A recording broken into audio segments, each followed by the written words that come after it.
Salut les gens, que tal, comment allez-vous? Alors, j'ai longtemps euh, hésité à vous raconter ces histoires, mais on va faire un résumé parce que j'ai pas le temps, j'ai pas de place dans la mémoire. Mais j'ai été SDF quelques fois dans ma vie, pas très longtemps, mais voilà, la première fois c'est quand je suis retourné en Suisse. Euh, J'étais 2 semaines chez ma mère, je me suis déclaré contre les habitants de la ville de Fribourg avec la signature de ma tante. Voilà. J'ai trouvé du taf pendant 1 semaine ou 2, elle est encore là, après elle est partie en vacances, sa fille aussi de son côté. Enfin, ma cousine, hein, je dis sa fille, mais c'est pas. Et après, ils m'ont sous-loué une chambre, des collègues, mais je travaille dans un abattoir qui est à Courtopin, à 40 minutes de Fribourg, pour une entreprise qui s'appelle Samsic. Et puis l'un des bouchers africains, il m'a sous-loué. Mais après, il a fait disparaître ma clé. Dès qu'il a su que j'avais été viré, voilà. Même si j'avais payé 3 000 de loyer d'avance, rien à foutre. Je suis retourné chez ma tante, j'avais encore la clé. Quand elle est revenue de vacances, bon, bah forcément, je peux rester une nuit en plus. Je suis retourné à la Tour de Paix.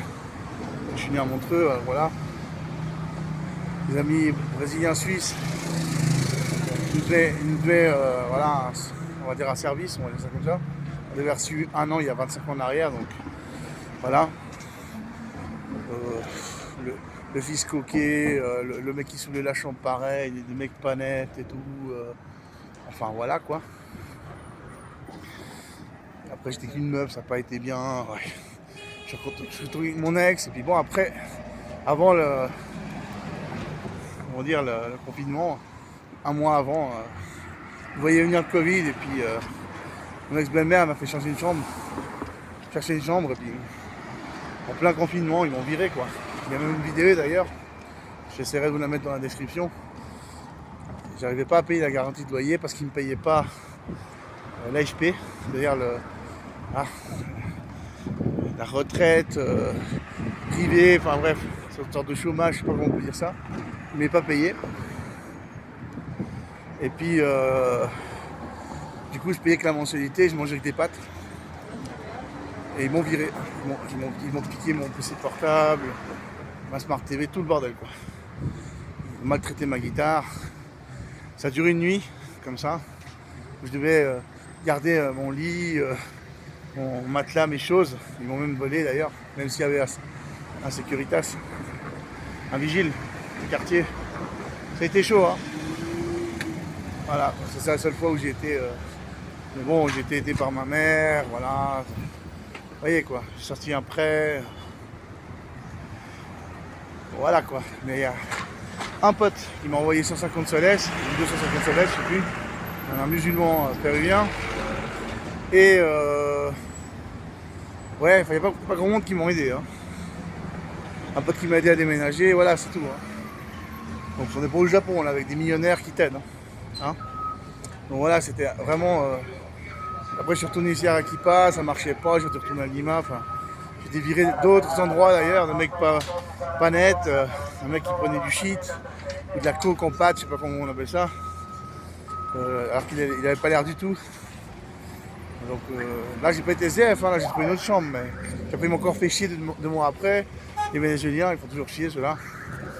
Mais bref, j'ai été pratiquement SDF assez longtemps en fait finalement, mais j'ai jamais été dormi dans la rue plus qu'une fois quoi. Voilà quoi, c'est la différence entre les pays comme le Japon, l'Europe, où là tu fais facilement 1 semaine ou 2, voire plus, dans la rue. Vous voyez, ici on arrive toujours à s'en sortir si on trouve du fric. Voilà donc. Mais bon, ici à Arequipa tout est moins cher, c'est mieux, les chambres sont mieux, les gens sont plus stables. Là-bas ils te virent pour de rien, Lima. C'est la galère quoi, Lima. Hein. Ils disent que c'est heavy, Lima, tu vois, c'est dur. Et ouais, quand tu passes la maison d'une belle famille ou ex-belle famille, à ça tu vois la réalité de Lima. Hein. Et en plus avec la pandémie, là j'en ai grave chier, je me fais des pâtes tous les jours pendant 2 ans. Si vous voyez mes vidéos de l'époque, j'étais mec comme un clou, quoi. Voilà, quoi, ils chantaient dans les bus et tout. Comme maintenant, mais les gens, ils n'avaient pas de thunes, ils ne pouvaient pas collaborer des masses. Hein. C'est pour ça que je me dis, bon, moi, j'apprécie le peu que j'ai, quoi. Il y en a, ils vont me dire, t'es un loser, t'es un ci, t'es un ça.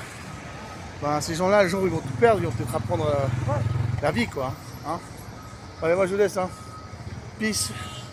À plus. Prenez soin de vous. Et faites attention à vous. Ciao.